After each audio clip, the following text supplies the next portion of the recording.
वज़ीर आज़म शहबाज शरीफ ने भारत पर वाज़ेह किया है वो पाकिस्तान के पानी की एक बूंद भी छीन नहीं सकता। अगर ऐसी हरकत की तो वो जवाब मिलेगा, कानों को हाथ लगाओगे।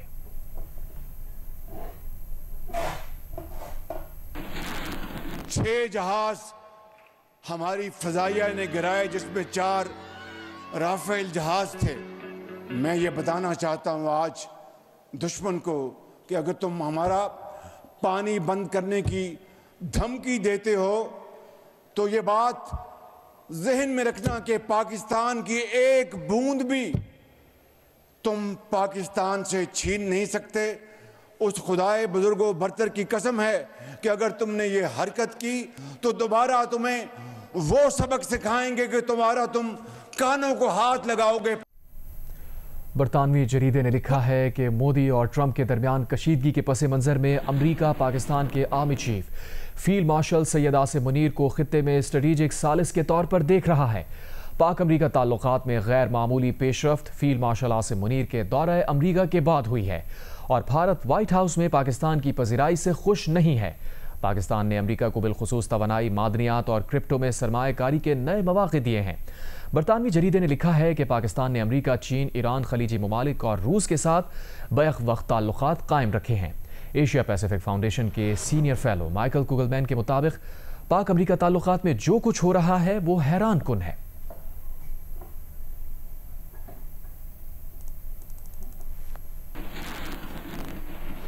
Chairman Pakistan Peoples Party Bilawal Bhutto Zardari ने वफाकी हुकूमत से फौरी तौर पर नेशनल फाइनेंस कमीशन का इजलास बुलाकर नया NFC अवार्ड जारी करने का मुतालबा कर दिया। हैदराबाद में गुफ्तगू करते हुए बिलावल भुट्टो जरदारी ने कहा कि वफाकी हुकूमत अपनी नाकामियों का बोझ सूबों पर ना डाले। FVR की टैक्स अहदाफ हासिल करने में नाकामी में सूबों का कोई कसूर नहीं। हमें फिर फौरी तौर पे NFC को बुलाना चाहिए, नया NFC अवार्ड दिलवाना चाहिए। तमाम सूबों को 18वीं तरमीम के तहत जो उनके मज़ीद जिम्मेदारियां हैं तो मज़ीद वसाइल उनको दिलवाना चाहिए। और जो वफाकी हुकूमत की नालायका है, नाकामियाँ हैं, उनकी अपनी कमज़ोरियां हैं कि उनका FBR टैक्स जमा नहीं कर सकते, वो अपना बजट्स बना नहीं सकते उस तरीके से, वो बर्डन, वो कसूर तो ना सिंध का, ना बलोचिस्तान का, ना पंजाब का, ना पख्तूनख्वा का, किसी सूबा का आवाम का जिम्मेदारी या कोठाई नहीं है। उसमें 100% इस्लामाबाद में बैठे हुए बाबों का कसूर है, FBR के चलाने वाले की कसूर है और उनको उनके कसूर का वो ठहरा दे, लेकिन सूबे को उनका हक देना पड़ेगा ताकि हम अपना जिम्मेदारियां पूरा कर सकें। 27th अमेंडमेंट हवाई बातें मैं सुन रहा हूँ, आपसे सुन रहा हूँ, अभी तक कोई वफाकी वज़ीर या वज़ीर आज़म साहब या कोई मुझे मेरे जमात से अप्रोच इन्होंने नहीं किया है किसी वाज़े अमेंडमेंट्स के बारे में या कोई और मज़ीद तब्दीलियाँ लाने के बारे में। मैं जानता हूँ कि ख़ास तौर पे एक सियासी जमात के शिकायतें हैं और वो अपनी ज़ाती मुश्किलात की वजह से शायद शिकायतें होंगे, मगर जो तारीख़ी कामयाबियाँ हमने हासिल किया है इस 26th अमेंडमेंट, वो किसी एक दौर के लिए नहीं, वो हमेशा के लिए हासिल किएगी। जियो TV पर जल्द आ रहा है दुनिया का सबसे बड़ा म्यूजिक मस्ती मुकाबला पाकिस्तान आइडल। सीज़न 2025 में जजेस के नाम सामने आने के बाद मेज़बान भी सामने आ गए। एंटरटेनमेंट में रंग जमाने वाले मारूफ मेज़बान शफात अली पाकिस्तान आइडल को 4 चांद लगाएंगे, तो इंतज़ार किस बात का। ऑडिशन अपलोड करें, अपने दिल की आवाज़ का जादू जगाएं और सुपरस्टार बन जाएं। पाकिस्तान का सबसे मकबूल एंटरटेनमेंट चैनल जियो TV सजाने जा रहा है दुनिया का सबसे बड़ा म्यूजिक मस्ती मुकाबला पाकिस्तान आइडल। जजेस के नाम भी सबके सामने आ गए हैं और इसकी मेजबानी का शर्फ मिला है सैयद शफात अली को। हम आ रहे हैं आपकी स्क्रीन पे एक बार फिर, तो तैयार हो जाइए क्योंकि पाकिस्तान आइडल आ रहा है बहुत जल्द आपकी स्क्रीन पे और एक बार फिर सबसे पहले होगा जियो। तो फिर इंतजार करें, शफात अली पाकिस्तान आइडल को 4 चांद लगाने आ रहे हैं। आपने अपना ऑडिशन पाकिस्तान आइडल पे भेजना है। आज़ादी के रंग जियो न्यूज़ के संग जश्न आज़ादी मनाएं, दुनिया भर को दिखाएं। आप इस साल यौम आज़ादी किस तरह मना रहे हैं? 10 सेकंड की वीडियो या तस्वीर हमें भेजें। अपना पसंदीदा मिल्ली नगमा गाकर वीडियो भेजें, हम नशर करेंगे। I'm giving plants instead of flags. Go Green Pakistan! Green Pakistan! Green Pakistan!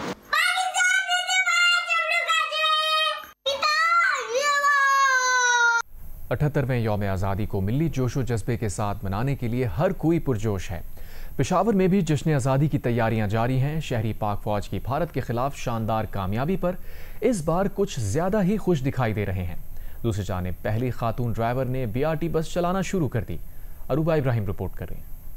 Peshawar में यौम आज़ादी को जोशो खरोश से मनाने के लिए तैयारियां उरूज पर हैं। शहर के मुख्तलिफ बाजारों और गली कूचों में सब्ज परचमों की बहार है। आज़ादी जैसी नेमत में अहम किरदार अदा करने वालों की यादें और मिली नगमों की गूंज लिए SMD फ्लोट शहर के मुख्तलिफ मकामात पर रवा दवा हैं। पाक भारत जंग में अफवाज पाकिस्तान की फतह ने जश्न आज़ादी की खुशियों को दुबाला कर दिया है। हम इंडिया से जंग भी जीती है, उस खुशी से भी हम जश्न मना रहे हैं और हमारे लिए खुशी का मौका है। हमें देखने को बहुत ही खूबसूरत नज़ारा मिल रहा है। ये जो पीछे स्क्रीन है, ये फर्स्ट टाइम पेशावर में देख रहे हैं कि इस तरह के इक़दाम हुकूमत ने ये आवाम के लिए उठाए हुए हैं। पेशावर में BRT बसों और स्टेशंस को भी आज़ादी के रंग में रंग दिया गया है। जश्न आज़ादी के मौके पर पहली बार खातून ड्राइवर BRT बस चलाएगी, जिससे दीगर खवातीन को भी हौसला मिलेगा। मैं बाइक चलाती थी, बाइक के बाद मैंने छोटी गाड़ी चलाई, पर जब मैं पेशावर में ये चलाती थी, जब मैंने बस को देखा BRT बस, तो मुझे इसको देख के बहुत शौक आया कि मुझे भी बस चलानी चाहिए। जश्न आज़ादी की खुशियों को अपने रंग से मनाने के लिए शहरी पुरजोश हैं। इस साल यौम आज़ादी एक नई कौमी कामयाबी के साथ मनाया जा रहा है। पाक भारत की जंग के दौरान अफवाज पाकिस्तान की फतह ने पूरे पाकिस्तान का सर फख्र से बुलंद कर दिया है। कैमरामैन शाहिद अहमद के साथ अरूबा इब्राहिम, जियो न्यूज़, पेशावर। आज़ादी का ऐलान 15 अगस्त को हुआ, लेकिन पाकिस्तान में यह दिन 14 अगस्त को मनाया जाता है। ऐसा क्यों है? जियो न्यूज़ के प्रोग्राम कैपिटल टॉक के मेज़बान हामिद मीर ने ठोस दस्तावेजी शवाहिद के साथ वजूहात बता दी। इंडियन इंडिपेंडेंस एक्ट 1947 के तहत ये एक हकीकत है कि हिंदुस्तान और पाकिस्तान 15 अगस्त को कायम हुए। जून 1948 में जो पाकिस्तान की वफाकी काबीना थी, उसने सबसे पहले ये फैसला किया कि 15 अगस्त की जगह पे 14 अगस्त को पाकिस्तान का यौम आज़ादी होना चाहिए। एक वजह यह भी थी कि 1947 में जो पाकिस्तान में जो ट्रांसफ़र ऑफ पावर हुआ था कराची में, वो 14 अगस्त को हुआ था, और फिर उसी दिन लॉर्ड माउंटबेटन जो हैं वो शाम को दिल्ली पहुँचे और वहाँ पे उन्होंने 15 अगस्त को वहाँ पे ट्रांसफ़र ऑफ पावर किया था। और जब 15 अगस्त को रात 12 बजे भारत जो है उसके क़याम का ऐलान हो रहा था, तो उस वक्त घड़ी के मुताबिक पाकिस्तान में 11:30 बजे थे, क्योंकि पाकिस्तान का वक्त जो है वो भारत के वक्त से 30 मिनट पीछे है। Mountbatten and the partition of India, ये माउंटबेटन का एक बहुत तवील इंटरव्यू है। लॉर्ड माउंटबेटन जो है वो कह रहा है कि उसने 15 अगस्त को इसलिए सिलेक्ट किया यौम आज़ादी के तौर पर, ये जापान के ख़िलाफ़ हमारी फ़तह का दिन था। 15 अगस्त का जो असल भांडा है वो भारत के एक साबिक वज़ीर ख़ारजा और वज़ीर दफ़ा जसवंत सिंह साहब ने अपनी किताब में फोड़ा है। और इस किताब में सफ़ा 465 पे जसवंत सिंह साहब जो हैं उन्होंने ये बताया है कि 15 अगस्त को यौम आज़ादी करार देने पर माउंटबेटन के ख़यालात शर्मनाक हैं। ये जापान के सरेंडर का दिन था, इसका हिंदुस्तान से क्या लेना देना था। इस किताब में जगह जगह पे लॉर्ड माउंटबेटन ने ये एतराफ़ किया है वो पाकिस्तान के क़याम के ख़िलाफ़ थे। सफ़ा नंबर 33 पे वो ये बता रहे हैं कि उन्होंने गांधी के कहने पे कायद-ए-आज़म को मुत्तहदा हिंदुस्तान का वज़ीर-ए-आज़म बनने की पेशकश की, लेकिन कायद-ए-आज़म मोहम्मद अली जिन्ना ने मुत्तहदा हिंदुस्तान का वज़ीर-ए-आज़म बनने में कोई दिलचस्पी ज़ाहिर नहीं की। यहाँ लेंगे break. National trade union federation के जनरल सेक्रेटरी नासिर मंसूर का कहना है कि सिंध वर्कर्स वेलफेयर बोर्ड एक प्राइवेट इंश्योरेंस कंपनी के जरिए 8 अरब रुपए से ज़ायद की हादसाती इंश्योरेंस स्कीम पर अमल दरामद करने जा रहा है, जो उसके कानूनी दायरा इख्तियार में नहीं आता। हम लेबर कोड के मौजूदा ड्राफ्ट को मुस्तरद करते हैं। मजदूरों, इंसानी हुकूक, समाजी तंजीमों और दानिश्वरों के मुश्तरका प्लेटफॉर्म वर्कर्स सॉलिडारिटी कमेटी ने सिंध लेबर कोड और समाजी तहफ़्फ़ुज़ के इदारों में जारी खुली लूटमार और बदउनवानी के खिलाफ कराची प्रेस क्लब में प्रेस कॉन्फ्रेंस की। प्रेस कॉन्फ्रेंस से होम बेस्ड वर्कर्स फेडरेशन के रहनुमा ज़हरा खान NTUF के जनरल सेक्रेटरी नासिर मंसूर समेत मुख्तलिफ मजदूर रहनुमाओं ने खिताब किया। नासिर मंसूर ने कहा कि सिंध वर्कर्स वेलफेयर बोर्ड एक प्राइवेट इंश्योरेंस कंपनी के जरिए 8 अरब रुपए से जायद की हादसाती इंश्योरेंस स्कीम पर अमल दरामद करने जा रहा है, जो उसके कानूनी दायरा इख्तियार में नहीं आता। हम लेबर कोड के मौजूदा ड्राफ्ट को मुस्तरद करते हैं। वर्कर्स वेलफेयर बोर्ड के बाद 50 बिलियन से ज्यादा पैसे रखे हुए और इसको एडहॉक बुनियादों पे इस इदारे को चलाया जा रहा है। एक सेक्रेटरी जो है वो अगर 21वें ग्रेड का है तो वो 20वें ग्रेड की एडहॉक पोस्ट के ऊपर बैठा हुआ है, वहाँ के सेक्रेटरी को नॉमिनेट नहीं किया, पिछले 6 महीने से बैठे हुए हैं वहाँ पर और उसके पैसे को बेदरेक और बोर्ड की मर्जी के बगैर उसको इस्तेमाल कर रहे हैं और ई बाइक से नाम पे 3 अरब रुपया निकाल रहे हैं। 80 अरब